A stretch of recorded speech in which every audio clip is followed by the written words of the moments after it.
You've heard the stories about AI hallucinations, right? Those moments when an AI just confidently makes things up. Now, the common wisdom says, oh, we just need better, smarter models. But what if that's completely wrong? In this explainer, we're going to dig into a pretty radical idea. What if AI hallucinations aren't a model failure of all, but a process failure? So, let's just dive right in. Everyone's trying to get AI into their business, but there's this huge fundamental roadblock. Why is it so darn hard to trust these systems with the things that really matter? Well, it all boils down to one word: reliability. And look, the stakes here are incredibly high. I mean, think about it for a second. We're seeing AIs invent fake legal cases that lawyers then actually cite in court. We're seeing them approve fraudulent invoices, just waving them through, or even creating financial data that's completely fabricated. These aren't just little hiccups. These are potentially business-ending errors. And that's really the heart of the danger. These aren't obvious, nonsensical glitches. The source material calls them plausible fabrications. They look real, they sound real, and that makes them dangerously misleading. Honestly, this one issue is probably the single biggest wall blocking AI adoption in really critical areas like finance, compliance, you name it. Okay, so this brings us to the core idea of this whole explainer. What if we've been trying to solve this problem from completely the wrong angle? What if the answer isn't about endlessly trying to fix the AI model, but instead fixing the process that the AI has to work within? This slide just lays out the shift in thinking perfectly. On the left, you've got the old way. Just keep retraining, throw more data at it, and basically cross your fingers and hope for a better statistical outcome. But on the right, you see the IPE way.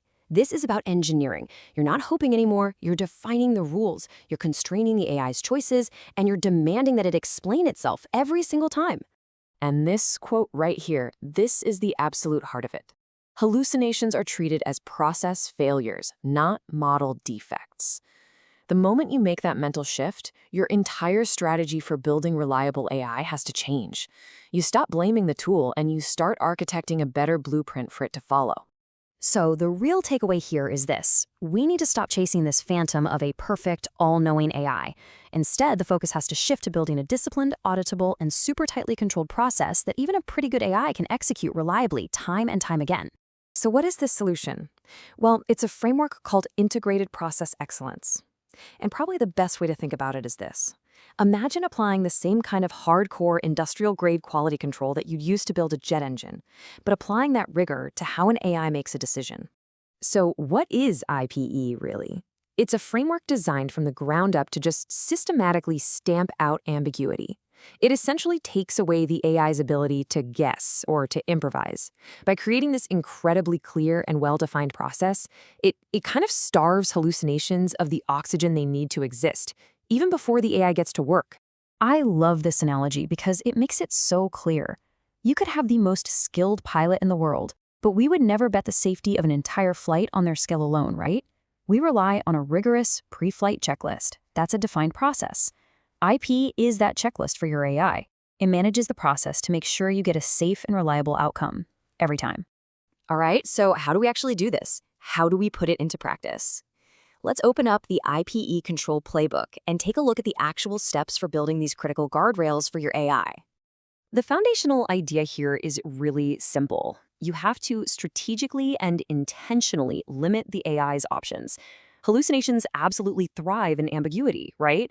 When an AI has way too much freedom to just fill in the blanks, IPE is all about systematically taking away that freedom, leaving zero room for it to improvise. And this quote just hits the nail on the head.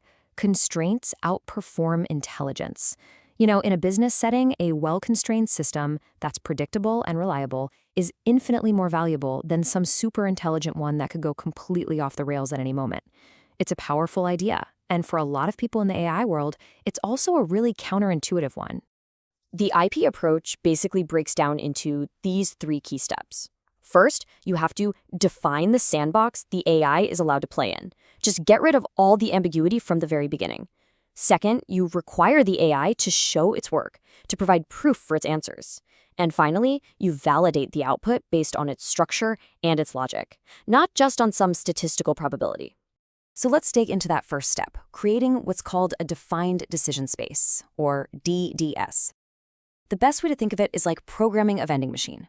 You're telling the AI exactly what inputs it can accept, say which coins. You're telling it what the only allowed outputs are, like which specific snacks it can dispense.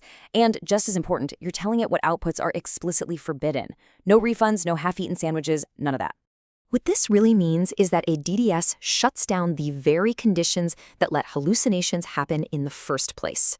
As you can see here, there's no room for open-ended generation, no ability for the AI to just infer things out of thin air or create new categories on the fly. It is completely locked into the process that you have meticulously defined for it. But building a really secure sandbox is only half the battle.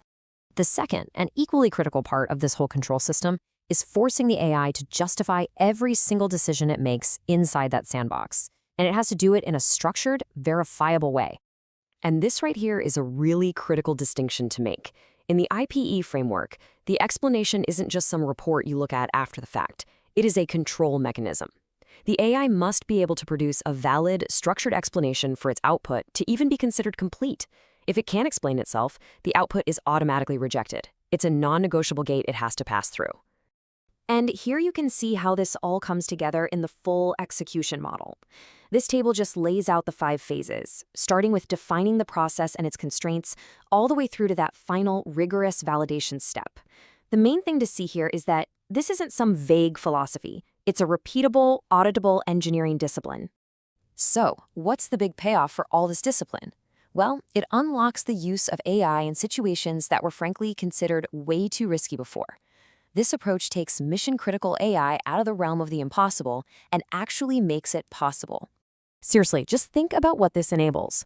We can now actually build AI for high-risk, regulated industries where mistakes just are not an option. Or, get this, for situations with very little or even zero training data, which completely short-circuits how traditional AI development works.